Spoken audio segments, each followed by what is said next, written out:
de Salud Norte del Distrito Metropolitano de Quito. Tenemos ante ustedes al doctor Eduardo Araque Murgueito, el cual nos va a hablar acerca de la en pediatría enfocado a trastornos gastrointestinales. Mi querido doctor Eduardo, muy buenas tardes. Muy buenas tardes con todos. Un gusto pues poder participar el día de hoy en tan importante evento. Un saludo a todas las personas desde una queridísima ciudad de Loja, donde tuve el gusto de prestar mis servicios de denegación de beca. Así es que un saludo a la distancia desde la ciudad de Quito. Muchas gracias. Mi querido doctor Eduardo, en el momento que usted desee compartir pantalla, pues lo puede hacer. Listo.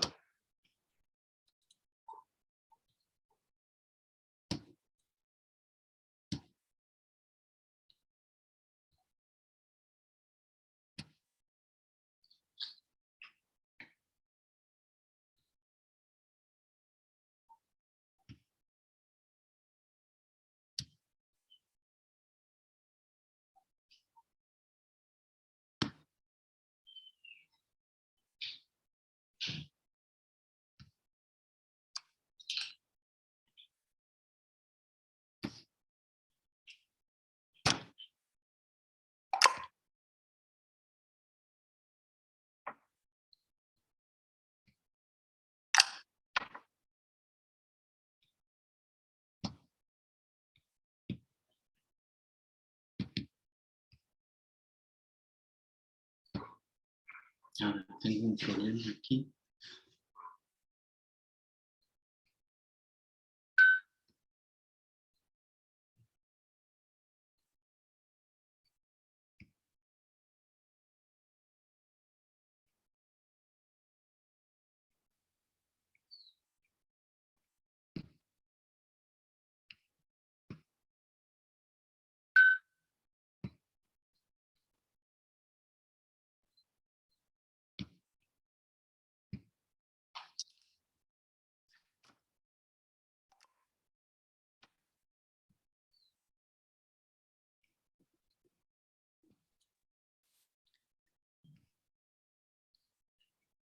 Hasta que nuestro doctor Eduardo nos presente las diapositivas, pues no nos olvidemos que estamos en el Congreso de Actualización Médica en Atención Primaria de Salud, a las puertas de una nueva realidad.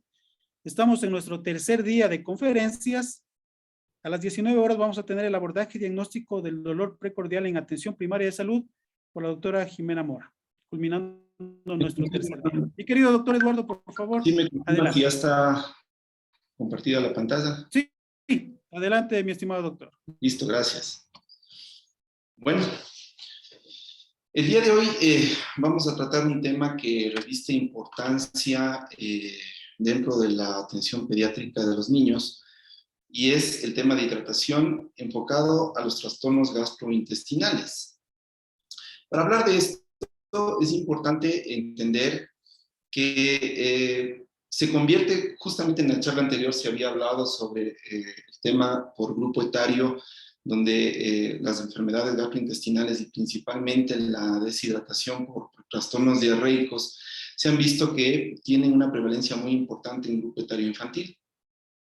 Entonces es importante que desde el punto de vista de la atención primaria en salud se tenga un poco claro de cuál debería ser el manejo de este tipo de trastornos y sobre todo enfocado a una correcta hidratación o manejo de líquidos en la población pediátrica.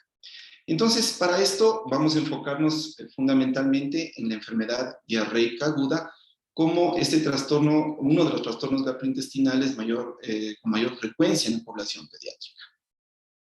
Es importante entonces tener algunas consideraciones y conceptos claros, como tiene que ver básicamente con el tema de qué es o cómo definimos nosotros a la diarrea. Entonces, la diarrea se define como el aparecimiento de 3 o más deposiciones blandas o líquidas por día. Esta es una definición general de la cual nosotros tenemos que realizar algunas particularidades. En la población pediátrica y en los niños básicamente deberíamos de considerar en primer lugar la edad y la dieta que el niño recibe. Porque, como ustedes pueden ver, en los lactantes, por ejemplo, la presencia, sobre todo en los lactantes menores, la presencia de 6 a 8 evacuaciones al día puede tornarse normal en los primeros meses de vida. Y luego, pues, mencionar en cuanto a qué volumen considerarlo como una enfermedad diarreica aguda, tendríamos que en niños menores de 10 kilos un volumen mayor a 20 gramos por kilo por día, o un volumen mayor a 200 gramos al día en niños mayores o adolescentes, ya se podría considerar como un proceso diarreico. Ahora, es importante también establecer la diferencia que existe entre diarrea aguda versus diarrea crónica también, porque el manejo va a ver una diferencia marcada en cualquiera de los dos casos, ¿no? Entonces, cuando hablamos nosotros de diarrea aguda, hablamos de aquel proceso diarreico que ha durado menos de 2 semanas, y una diarrea crónica cuando ésta supera las 2 semanas de duración. ¿Cómo debemos entonces hacer la clasificación de la enfermedad diarreica aguda en niños? Entonces, es importante que nosotros mencionemos que la presencia de solutos o nutrientes no absorbidos, por ejemplo, con algún tipo de dieta, por ejemplo, podría estar en relación con una diarrea osmótica. Perdón, se me pasó ya. Esta entonces es una diarrea inducida por la dieta. Cuando en la dieta, por ejemplo, con gran contenido de carbohidratos, principalmente la lactosa en los niños pequeños, puede justamente presentarse este fenómeno de que existan solutos o nutrientes no absorbidos, y esto ocasionar que el gradiente osmótico aumente en la luz intestinal, y de esta manera pues se produzca un proceso diarreico. Esta diarrea osmótica tiende a presentar una disminución cuando el paciente se somete al ayuno del alimento en el cual se genera el problema. En otras palabras, la diarrea osmótica, un ejemplo claro de diarrea osmótica, es aquella intolerancia a la lactosa que presentan algunos pacientes. Y otra causa de diarrea osmótica son algunas infecciones entéricas. En este caso, pues, el más común es la infección por el rotavirus, que puede generar un síndrome de mala absorción intestinal y de esta manera también generar este tipo de diarrea, ¿no?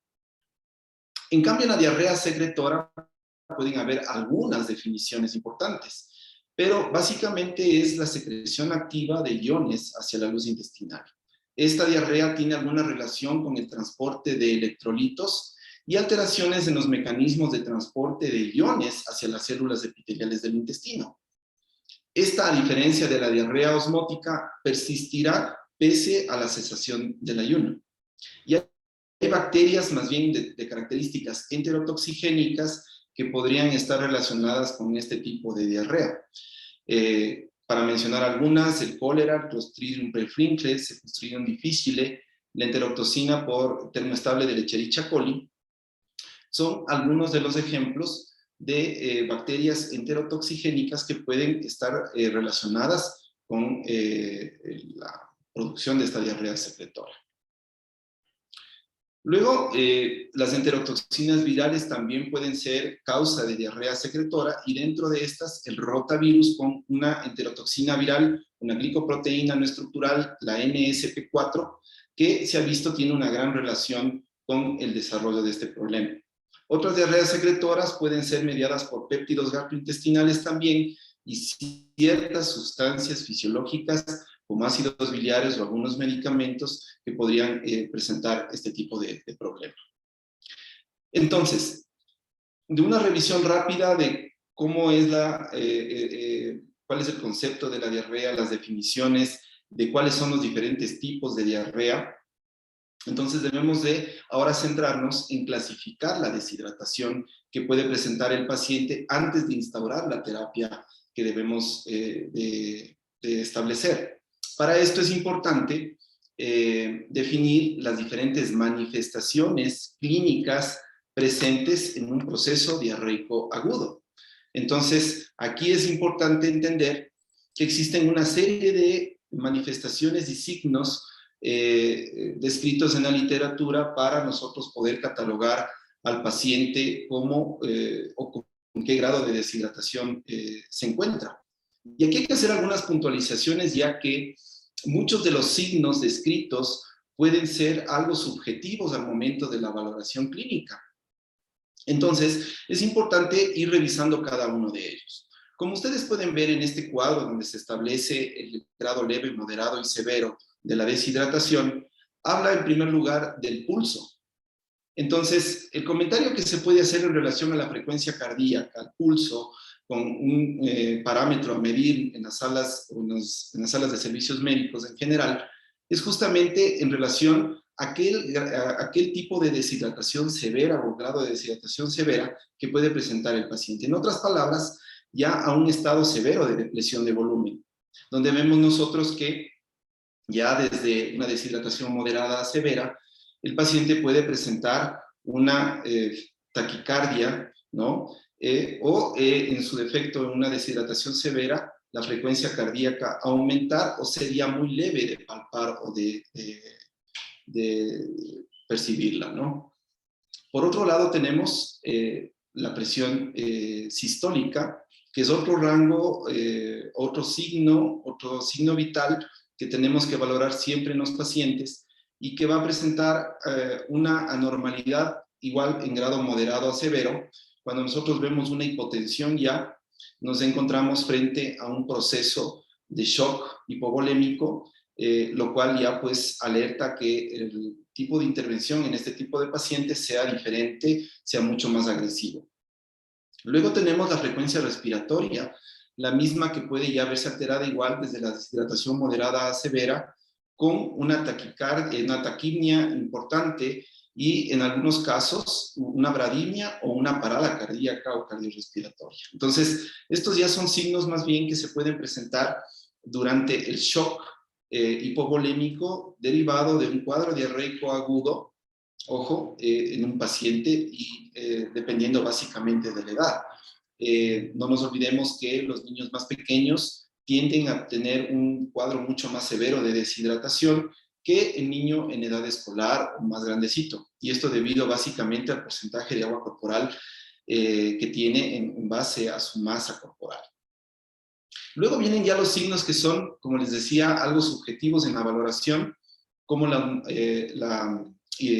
mucosa, la hidratación de las mucosas, de la mucosa oral sobre todo, ¿no? Entonces, donde nosotros vemos que se puede presentar seca o ausente esa membrana blanca característica de una mucosa oral seca, que nos podría orientar ya hacia un grado importante de deshidratación. La fontanela anterior, la misma que puede ser un signo a considerar, sobre todo en aquellos pacientes que todavía presenten fontanela, pero que tenemos que ser muy cautos en la valoración, ¿no? Muchas veces tenemos mal valoraciones en los pacientes en los servicios de urgencias, debido a que podría para nosotros ser considerada una fontanela deprimida. Sin embargo, la tensión de la fontanela puede estar normal. Entonces, tenemos que saber valorar bien estos signos para poder hacer unos signos subjetivos de valoración en el estado de deshidratación que presenta el paciente. Lo mismo ocurre con los ojos, ¿no? Con el tono ocular.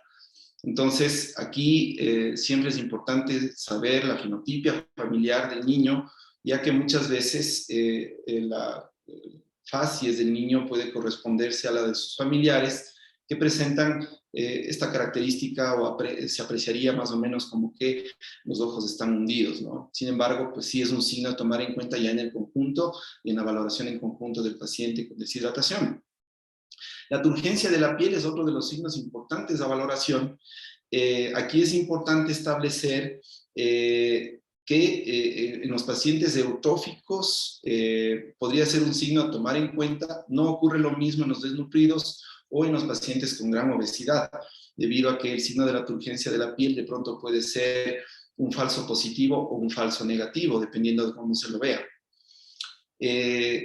Si la piel está seca, está fría, está caliente, entonces también son signos que debemos de valorarlos adecuadamente y en su conjunto para poder establecer qué tipo de deshidratación o grado de deshidratación presenta el paciente. Y aquí vienen dos signos últimos que son muy importantes a considerar en la evaluación rápida del paciente con deshidratación. como son el gasto urinario, ¿no? Y el estado de conciencia o el estado inmunológico que presenta el paciente. Entonces, en el gasto urinario no es lo mismo un niño que haya tenido su última diuresis hace menos de 10 horas, aquel que lo haya tenido en un rango entre 10 horas hasta las 15, 18 horas de iniciado el cuadro, o aquel niño que está en anuria completa, aquel niño que no presenta una diuresis espontánea presente ya más allá de 24 horas. Entonces, esto nos da la pauta para poder también considerar la probabilidad de que se encuentre una deshidratación leve, moderada o severa, dependiendo del caso. Pero para esto, obviamente, tenemos que, en la anamnesis rápida que hagamos en la valoración de emergencia de este paciente, pues indagar bien este dato, que podría pasarse por alto a veces cuando las deposiciones diarreicas no nos dejan claramente diferenciar entre una diuresis, en el pañal, a pañal me refiero, versus una deposición diarreica acuosa, ¿no? Y el estado de conciencia, por último, siempre es importante considerar. Un niño que no presenta un grado importante de deshidratación se muestra activo y reactivo al manejo. Ya en la deshidratación moderada, por ejemplo, el niño puede presentar irritabilidad, y en la deshidratación severa, pues la letargia o un estado comatoso que nos indicaría la gravedad del mismo. Entonces, ya esto, sumarle lo que tenemos en el primer casillero, que es el porcentaje de pérdida de peso. Un signo matemático que podría ser fácilmente aplicable cuando nosotros conocemos un peso anterior de referencia. Ustedes me preguntarán, ¿y ahora cómo nosotros podemos conocer de pronto cuál es el peso que el niño puede presentar para de ahí poder catalogar cuál es el porcentaje de pérdida de peso? Esto se puede hacer en base a la estimación del peso aproximado para la edad, ¿no? Y de esa manera, pues nosotros poder calcular cuál ha sido el porcentaje de pérdida de peso que ha presentado el paciente y en base a eso también catalogar. Entonces, como ustedes pueden ver, existen algunos signos que son mucho más objetivos que otros y que todos en su conjunto nos van a ayudar a entender mejor cuál es el estado de deshidratación que presenta el paciente y en base a eso, a esa primera intervención diagnóstica, hacer una buena intervención terapéutica en la terapia de rehidratación.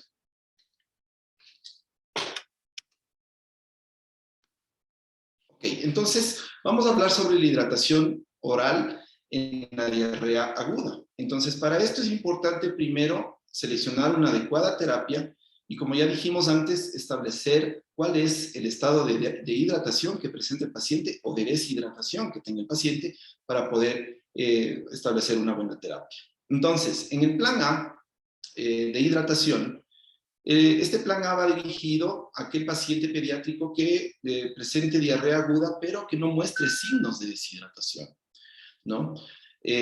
Lo que debemos evitar en este plan A es la deshidratación y también la desnutrición. Por eso es importante seguir 3 reglas básicas, y los vamos a describir posteriormente, pero enumerándolas ahorita serían una alimentación continua, lo que significa no suspender la alimentación, la administración de líquidos abundantes y una consulta oportuna, el ABC de las diarreas, que básicamente va encaminada a una educación para la salud que debemos hacer con los tutores o la madre del paciente para evitar que estas diarreas puedan ocasionar justamente un grado importante de deshidratación o, si es que esto es así, que se pueda hacer las correcciones necesarias y indicarle a la mamá que pueda acudir inmediatamente a los servicios hospitalarios para su atención oportuna.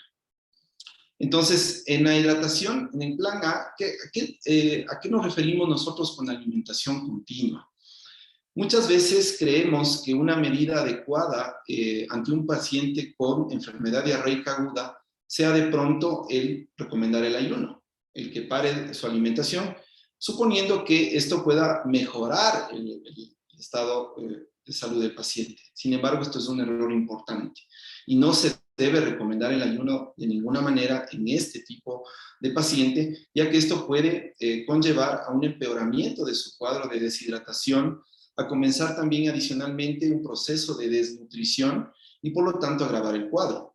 Entonces, esto, como dice más adelante, la diarrea puede causar desnutrición debido a que se pierden nutrientes, aumentan obviamente los requerimientos debido a que el paciente con una enfermedad diarreica aguda, aunque no presente una deshidratación importante, puede referir un apetito disminuido, y entonces es importante la contribución de nosotros como personal de salud para que eduquemos a la familia y de esta manera estimulemos en el niño también la ingesta de alimento dependiendo del caso. En el plan A también tenemos que, refiriéndonos igual a la alimentación continua, continuar la alimentación una vez que se corrija la deshidratación, incrementar al doble su administración. Si el niño es un lactante, favorecer siempre la lactancia materna y favorecer la ingesta de algunos alimentos que nos van a ayudar un poquito a controlar o a disminuir el gasto fecal. Y estos son básicamente alimentos como la manzana, el arroz, otros cereales que justamente tienen la función de disminuir el gasto fecal. El plátano y la papa, en cambio, como una fuente importante de potasio. Además, estos alimentos actúan como astringentes en el proceso diarreico y van a ayudar también a favorecer una mejor respuesta clínica del paciente. Las bebidas abundantes, pues debemos de dar más líquido que lo usual, y los líquidos que se permiten acá simplemente son las sales de rehidratación oral. Entonces, la dosis que se tiene que establecer en este plan A de hidratación es 75 ml por kilo de peso en menores de 1 año y 150 ml por kilo en mayores de 1 año, luego de que este paciente haya presentado un episodio diarreico. Ahora, aquí es importante establecer cómo se debe hacer esta intervención. Muchas veces hemos visto de parte de las madres o los tutores que por apuro o por desconocimiento muchas veces se utiliza las jeringuillas. De esta manera hidrato rápido al paciente y puedo pues hacer las otras actividades que tengo pendientes. Sin embargo, hemos visto que esto es un error debido a que esto puede ocasionar estimulación en el niño para que vomite y obviamente pues fracasar en su terapia. Tampoco se debe recomendar el uso de biberón, ya que esto también puede incrementar el advenimiento de eventos eméticos y ser una fuente adicional de infección. Por lo tanto, el mecanismo adecuado es un mecanismo constante donde se utilice taza y cuchara, sentarse con el paciente, en este caso la mamá o el tutor, y administrar de una manera periódica, continua, en cantidades pequeñas que le permitan al niño ir tolerando adecuadamente estos líquidos. No se deben administrar bebidas como el Gatorade, que es algo que las mamás siempre que están en los servicios de urgencia a veces preguntan. Entonces, doctor, ¿le puedo dar el Gatorade a mi niño para hidratar? Pues la respuesta definitivamente es no. Y esto debido a su alta osmolaridad. Recuerden cuando habíamos hablado de diarrea osmótica, que este tipo de elementos pues, pueden aumentar más bien el cuadro diarreico, el contenido de azúcar también, y agravar la diarrea. Inclusive pueden ocasionar hipernatremia en un paciente que pues, no requiere la reposición de este tipo de mineral de esta forma. Adicionalmente, tenemos que también hablar de la consulta oportuna. Y aquí ya una vez que nosotros hemos visto, nos hemos cerciorado, hemos hablado con la mamá, hemos explicado cuál es la intervención que se debe hacer en el plan A, es importante capacitarle al tutor sobre todo los aspectos relacionados con los signos de alarma, por ejemplo, signos tempranos de deshidratación, cuantificación del gasto urinario, vigilar el estado de alerta, de conciencia del niño en este caso, y los otros signos que ya habíamos hablado, ¿no es cierto? El tono ocular, el estado de las mucosas orales, ¿no? Si es que el niño está con una fontanela, la apariencia, la coloración de la piel, el aspecto general de la piel del paciente para poder nosotros darle la pauta de que pueda regresar a los servicios de urgencias o acudir pues ante un cuadro de empeoramiento clínico. Luego tenemos la hidratación oral o el plan B. El plan B se remite para aquellos pacientes que ya presenten algún grado de deshidratación. Tiene que ser manejado ya en un centro de salud, dígase hospital, centro de salud o subcentro de salud. Obviamente ya en un plan de hidratación, el plan B de hidratación, tiene que haber ya definitivamente una supervisión médica, no se le puede dejar a la madre solita que maneje este tipo de intervención, y siempre debemos distinguir entre prevenir y tratar la deshidratación. Los líquidos caseros que normalmente los padres nos refieren, la horchata de arroz, etcétera, el suero casero, pueden ayudar o ser útiles para prevenir la deshidratación. Pero el tratamiento definitivamente se basa en las sales de rehidratación oral, donde tenemos una serie de opciones tanto a nivel del Ministerio de Salud Pública como en las diferentes casas comerciales, sabiendo escoger cuál es el suero oral adecuado y de esta manera pues darles el tratamiento que requieren los pacientes ya con algún grado de deshidratación. Entonces, este plan normalmente se establece en un rango de 4 a 6 horas, que es como nosotros deberíamos de permitir establecer esta terapia de rehidratación. El volumen a administrar debería de situarse en un cálculo de 50 a 100 ml por kilo de peso, fraccionado cada 30 minutos. A veces se toma el promedio de 75 ml por kilo. Y el volumen a administrar en total debería de ser dado en 4 horas. A veces hay algunas mnemotecnias o algunas constantes que nos pueden ayudar. Cuando hablamos, por ejemplo, de 4 horas de hidratación, para hacer una mejor tolerancia oral, se puede dividir el volumen total para 48 y esto nos daría las tomas cada 5 minutos que deberíamos nosotros administrar. Porque no es lo mismo, pues, o sea, dividir, por ejemplo, ahí nosotros tenemos un paciente de 10 kilos, haciéndole el cálculo, ¿no es cierto? A 100, por ejemplo, tenemos 1000 ml de líquidos a administrar en 4 horas. Entonces, si yo divido esa cantidad para 48, tendría que administrar cada 5 minutos un volumen de 20 ml. Esto por un poco el apego terapéutico de la madre, un poco evitar una estimulación de manera inadecuada en el niño, y lo cual va a contribuir a un fracaso terapéutico y por lo tanto, de pronto, a tener que cambiar a un esquema de hidratación parenteral. Entonces, el manejo siempre, recuerden, de volúmenes pequeños, por ejemplo, como en este caso, 20 ml cada 5 minutos, considero que es mucho más fácil que administrar volúmenes mucho más grandes, ¿no? Entonces, que pueden inclusive llevarle al niño a presentar intolerancia oral. Lo que es importante es que no es que nosotros en una sala de urgencias tenemos que dar la indicación a la mamá de, bien señora, entonces usted administrele por favor 20 ml cada 5 minutos y yo me voy a la estación, al consultorio a seguir haciendo mis tareas. O sea, aquí es importante la evaluación periódica que se tenga que hacer en el paciente, una evaluación que deberíamos hacerla cada hora, justamente para ir viendo cómo va la rehidratación del paciente, si la técnica, el volumen está haciendo el adecuado, si la mamá lo está manejando adecuadamente y si es que de pronto la etiología hace que la evolución del paciente en cambio sea negativa y nos lleve a tener que optar, inclusive antes de finalizar las 4 horas, a un nuevo esquema de tratamiento de hidratación. Entonces, por eso es importante mantener una evaluación periódica y permanente. Entonces, obviamente el mantenimiento ya se hace una vez terminada la fase de reposición, se inicia esta fase de mantenimiento, y aquí yo tendría que establecer 3 escenarios posibles, ¿no? Una vez terminada ya la reposición, esta terapia de hidratación plan B, entonces yo tengo 3 escenarios posibles. El 1, el que el paciente ya muestre o ya no muestre signos de deshidratación. Eso significa que su diuresis esté presente, que la mucosa oral ya se la vea hidratada, que el niño esté sin irritabilidad, su estado de conciencia esté normal, tenga ya un estado en general de recuperación importante, sin ningún signo de deshidratación, recalco, y entonces el niño pase de ahí a un plan B, un plan A, perdón, de hidratación. Regresamos a un plan A de hidratación que ya lo habíamos revisado.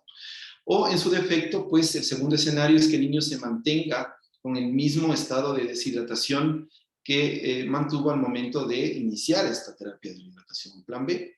Por lo tanto, entonces yo debería de replantearme, primero, evaluar si es que efectivamente se trata de una deshidratación fase 1 o leve o máximo una moderada, o si es que de pronto la etiología está haciendo que las deposiciones diarreicas aumenten en frecuencia, lo cual está permitiendo que el niño entre ya en una fase de deshidratación o pre-shock grave, o en su defecto, pues que la mamá o el tutor no esté haciendo la intervención adecuada. Por eso es importante entonces establecer la vigilancia periódica. Y el otro, pues que el niño definitivamente presente vómito incoercible, intolerancia oral, empeoramiento clínico, lo cual nos haga desistir de una nueva intervención y más bien pasar a un plan de hidratación parenteral. Siempre es importante, doctores, reponer el gasto fecal, una reposición de 60 ml por cada deposición diarreica, sobre todo en niños pequeños, para evitar justamente esto, que nosotros tengamos un fracaso y que podamos tener que optar por una intervención intravenosa que es de alguna manera ya más invasiva y mucho más compleja y que requiere de un servicio hospitalario que muchas veces en las áreas donde nos encontramos no hay esta disponibilidad inmediata. Entonces, no se olviden de esto, es importantísimo al momento de que ya se intervenga la reposición y se inicie la fase de mantenimiento o se vaya a evaluar iniciar la fase de mantenimiento.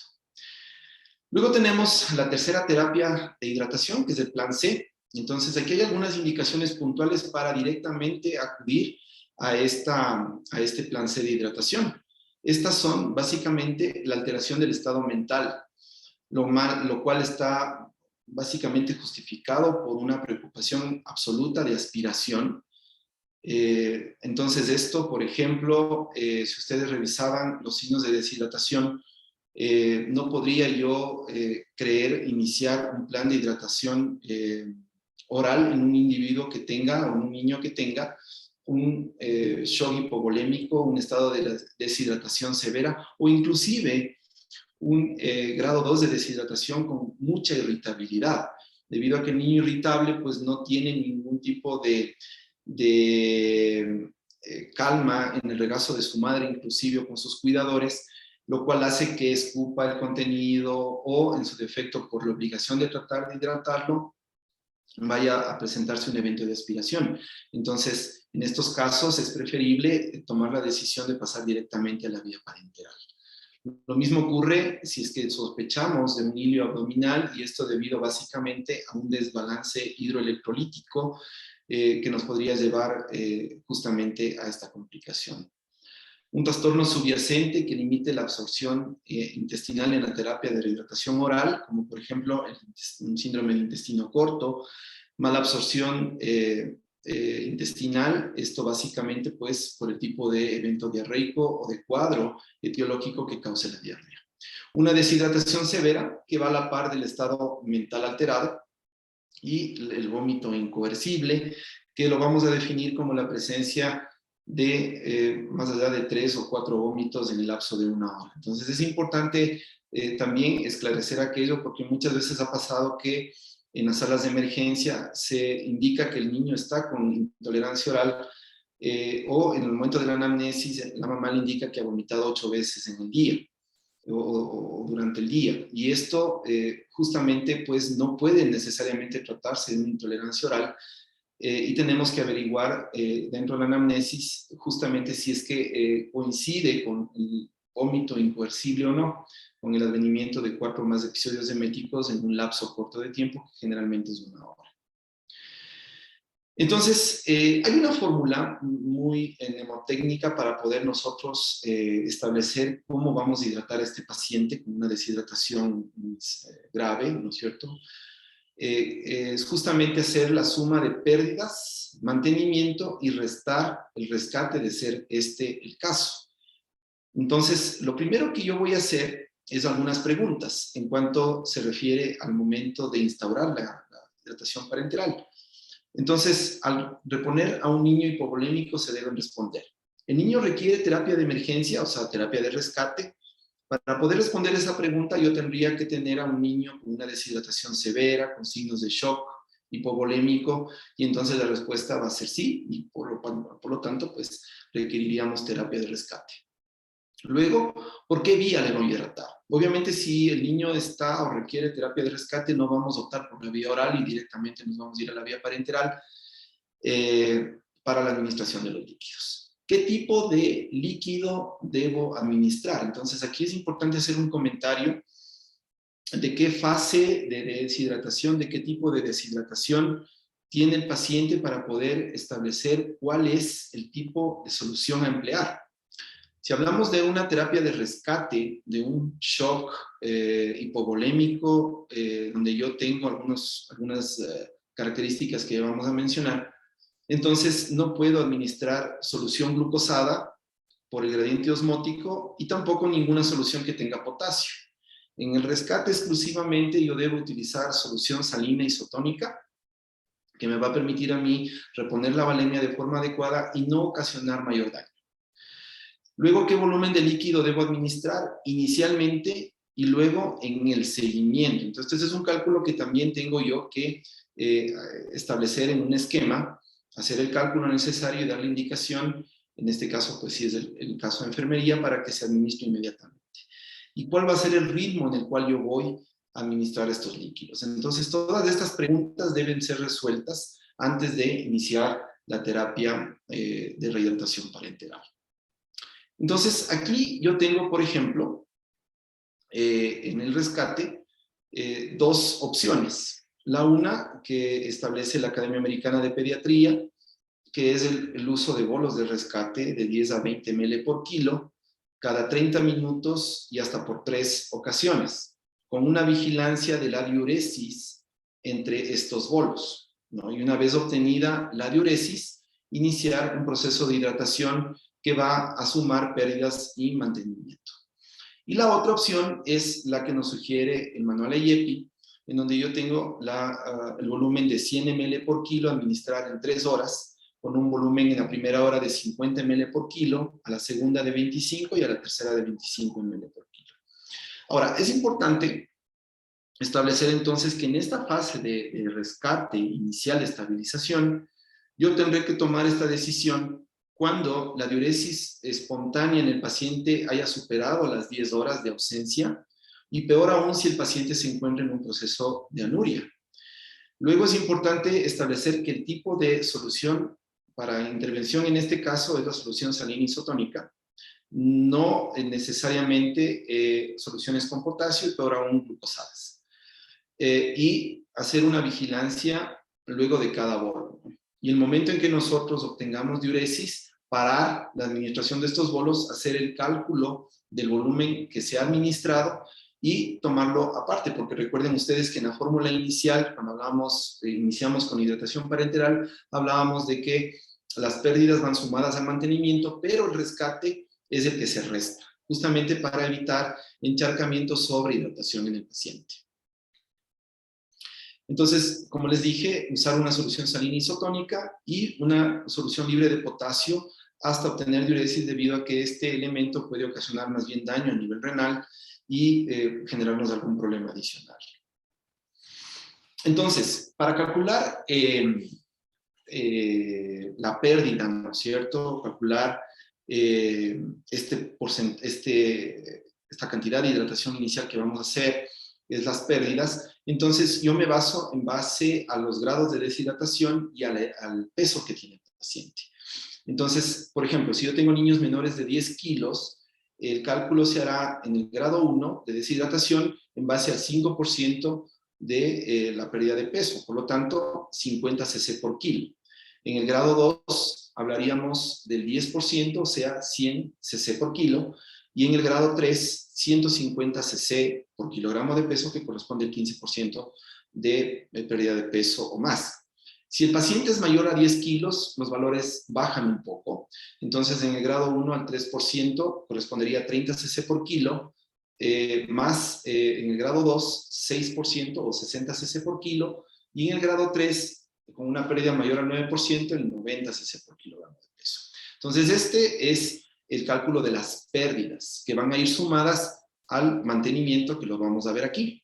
Entonces, en hidratación parenteral, el cálculo del mantenimiento se va a hacer en base a la fórmula de Holiday-Seagar, ¿no? Que hasta los 10 kilos nos da a 100 ml por kilogramo de peso. Si es mayor de 10 kilos hasta los 20, 50 ml por kilo de peso adicional. Y por cada kilo adicional mayor a 20, entonces sumamos 20 ml por cada kilo adicional. Entonces, si yo tengo, por ejemplo, como en este caso, un paciente de 25 kilogramos, entonces, en los primeros 10 yo ya tengo 1000, por los segundos 10 tengo 500, y por esos 5 kilos adicionales multiplicados por 20 tengo 100 más. Por lo tanto, el volumen de mantenimiento a administrar en ese paciente sería de 1600 ml en 24 horas, ¿no? A esto nosotros le vamos a sumar las pérdidas, y si es que fue necesario hacer un rescate con bolos, vamos a cuantificar cuántos bolos se administraron hasta obtener diuresis, y de esa manera hacemos el cálculo total de líquidos en 24 horas que debemos administrar. Entonces, el ritmo de administración se deberá administrar la mitad de este volumen total en las primeras 8 horas, la mitad restante en las siguientes 16 horas. Pero esto no es letra muerta, no significa que nosotros vamos a hacer este cálculo, vamos a dar esta indicación a enfermería y se queda ahí hasta el otro día. Lo ideal es que nosotros vayamos haciendo evaluaciones periódicas, y una primera evaluación, sobre todo si existe el antecedente de vómito incoercible, va a ser a las primeras 4 horas de haber iniciado la administración. Y esto básicamente porque el reposo gástrico es una de las medidas que nosotros tenemos disponibles para controlar los eventos de emesis. No nos olvidemos que también hay que mencionar en relación al vómito, que el vómito puede tener dos orígenes, ¿no? El origen central y periférico. Cuando nosotros hablamos de tumores cerebrales, traumatismo craneoencefálico, etcétera, nosotros estamos hablando de un vómito de origen central, lo cual puede ser difícil de controlar y que requerimos básicamente de medicación para poderlo hacer. El vómito más bien de origen periférico, aquel vómito dado por el proceso infeccioso, inflamatorio, intestinal, o en su defecto inclusive de las vías aéreas superiores, puede ser manejado con reposo gástrico de una manera adecuada. Sin embargo, la evidencia también nos indica que ya podríamos utilizar nosotros antieméticos. Básicamente el ondansetron es el que se permite hacerlo para controlar por una sola ocasión y para controlar el vómito, y poder de esta manera tener éxito en las diferentes terapias de rehidratación que nosotros instauremos. Ahora, les decía entonces en 4 horas, y luego de esas 4 horas nosotros poder evaluar qué grado de deshidratación presenta el paciente con esta primera intervención, para poder ir haciendo algo que se llama la regulación de líquidos intravenosos, y poder ya pasar con un paciente ya con mejor estado clínico, con un paciente que no está irritable, que no está en estado comatoso, que ya presenta diuresis y que presentaría ya también una tolerancia oral, poder pasar a un plan B de hidratación que nos va a permitir posteriormente ya manejar volúmenes de líquidos, inclusive a un plan A, antes de finalizar las 24 horas de ser el caso. Pero para esto es importante nosotros ir monitorizando. Muchos de ustedes se preguntarán si existen o es necesario hacer exámenes de laboratorio cuando el paciente entra a un servicio de salud en un estado de deshidratación. Y la respuesta es que inicialmente no es necesario, y esto debido a que existe ya un estado de deshidratación, el paciente está hemoconcentrado, pueden haber alteraciones en los indicadores, sobre todo sanguíneos. No me serviría mucho hacer un coprológico, debido a que tenemos que entender, sobre todo en la población pediátrica menor, en los lactantes, que el 70 al 80% de la etiología diarreica en los niños es viral, autolimitada. Entonces, el tema de los polimorfos, etcétera, no nos va a obligar, en definitiva, a instaurar un tratamiento antibiótico. Más aún tomando en cuenta que ciertos antibióticos, como las penicilinas, por ejemplo, tienen gradientes osmóticos importantes que también van a contribuir en aumentar el volumen diarreico y, por lo tanto, a agravar el cuadro. Lo que es correcto es siempre hacer una buena valoración clínica. Si yo sospecho en un proceso bacteriano súbito, de una fiebre muy alta, con toma del estado general inmediato, y con el antecedente medioambiental o familiar, si se quiere decir así, de que haya habido la probabilidad de que se contagió por la ingesta de una comida fuera de casa, algún tipo de alimento que el niño ingirió y que no debía por accidente, etcétera, Entonces sí, es una conducta a seguir. De lo contrario, la hidratación siempre va a permitirnos hacer una primera intervención en eso y luego pues ya dependiendo de cuál sea la causa, ir manteniendo la hidratación o ir regulando líquidos o instaurar otra terapia importante. Entonces por eso es necesaria hacer una evaluación permanente. Yo creo que de esta manera, de una manera muy general y debido al tiempo, porque el tema de hidratación es un tema bastante extenso para hablar de las diferentes tipos de deshidratación y las diferentes intervenciones, creo que hemos abordado lo más importante que usted tiene que saber en relación al manejo del paciente pediátrico con problema gastrointestinal, generalmente enfermedad diarreica aguda y que requiere de un proceso de hidratación. Eso es todo. No sé si es que hay alguna pregunta, alguna inquietud, estaré dispuesto pues a responder las mismas. Muchas gracias.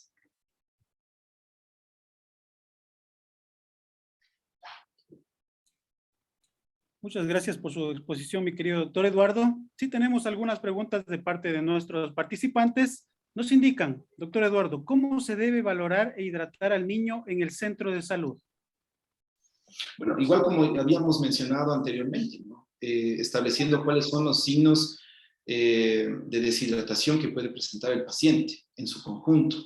Yo siempre me atrevería a decir que una manera rápida es establecer la diuresis, el estado de conciencia, y si podemos hacer el cálculo del peso aproximado, establecer qué porcentaje más o menos de deshidratación presenta el paciente y en base a eso, con los otros signos, catalogar el grado de deshidratación y hacer la intervención más adecuada que debemos realizar en él.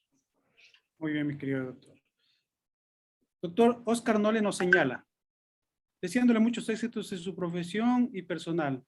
A un lactante con deshidratación severa, ¿le puedo poner vía intraósea? ¿Hasta qué edad puedo optar por esta vía? La vía intraósea, buena pregunta, la vía intraósea es una vía de emergencia. Entonces, debemos de tomar una cosa en consideración en la evolución de un paciente con deshidratación severa. Generalmente a enfermería se le dificulta mucho coger una vía periférica.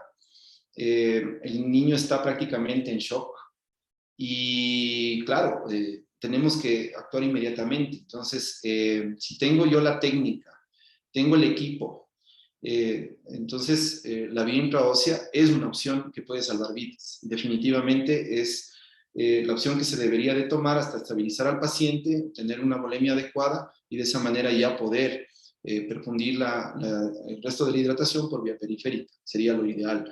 Ahora, en cuanto a la edad, pues claro, obviamente en los niños más pequeños es mucho más fácil por la densidad ósea que tienen ellos, pero eso no significa que en niños más grandes se pueda hacer siempre y cuando se tengan los implementos y los equipos necesarios para poder instaurar aquello. Excelente respuesta, mi querido doctor. Nos indican, ¿se debería utilizar en los 3 planes de hidratación el zinc cada 2 horas por 14 días o solo en específicos planes? No necesariamente. A ver, el zinc, si bien es cierto, la Organización Mundial de la Salud, en una guía que tiene el manejo del niño con diarrea, lo recomienda de buena manera. Más bien está indicado posterior a su etapa de estabilización, en aquellos niños que tienen historial de repetición de infección intestinal y eventos diarreicos agudos, aquellos niños que viven en condiciones sanitarias y de alimentación, donde existe justamente una carencia de este mineral, que es muy, muy importante justamente en algunos procesos enzimáticos a nivel corporal y que van a permitir, en definitiva, que la regeneración de las vellosidades intestinales y este síndrome de malabsorción se pueda ejecutar. Tendríamos que hacer una evaluación, pero no debería de ser una conducta de todos los pacientes que están con enfermedad diarreica aguda, inclusive en una deshidratación leve, tener que instaurar. Yo creo que se debería de escoger justamente a qué paciente hacerlo y de esa manera pues sacar el mejor provecho de la suplementación con zinc que se debe hacer. Muy bien, mi querido doctor. Nos indican, ¿las sales de rehidratación caseras son recomendables? Sí y no. O sea, como yo dije en un inicio, el suero casero, si la persona que lo prepara lo entiende adecuadamente, puede ayudar a prevenir una mayor deshidratación, pero no va a instaurarse como una terapia de tratamiento que reemplace a las sales de hidratación oral.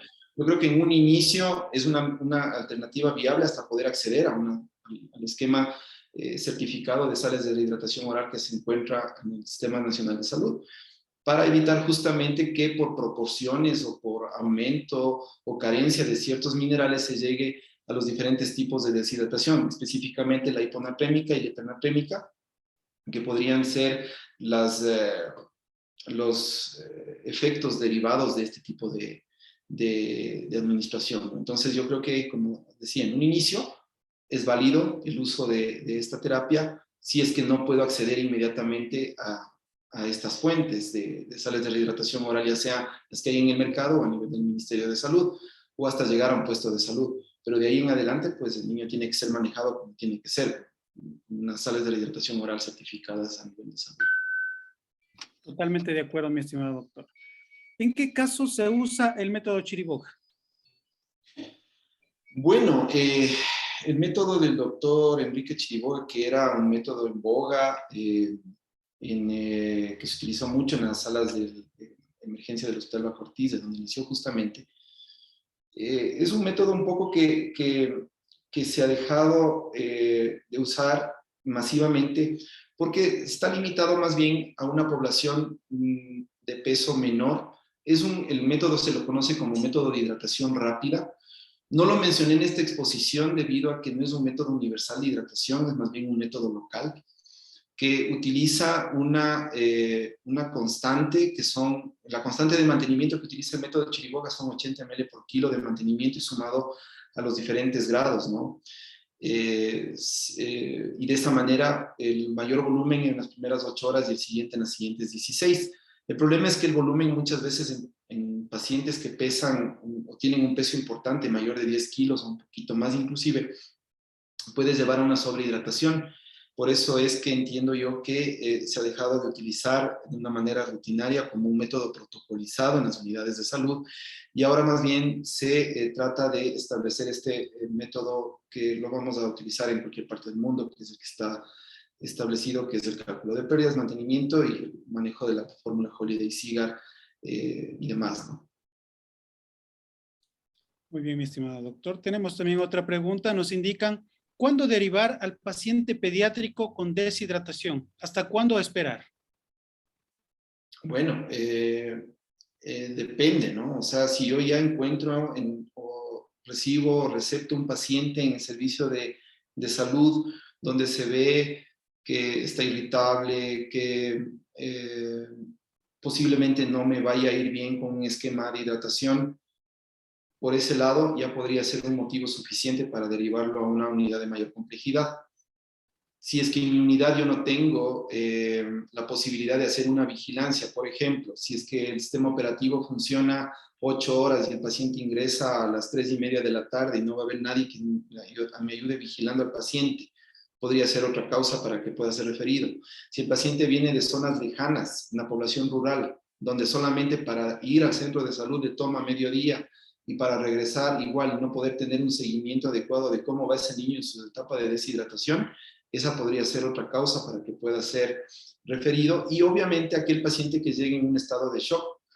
De hecho, tuvimos algunos casos en el Hospital Isidro Ayora cuando estuve por allá de niños que no fueron intervenidos adecuadamente en las unidades de referencia al hospital y claro, llegaban ya a emergencia muy chocados, cuando si se hacía una intervención adecuada con el método correcto y con evaluación pertinente, pues muchas veces la evolución y el pronóstico de ese niño hubiese sido mejor.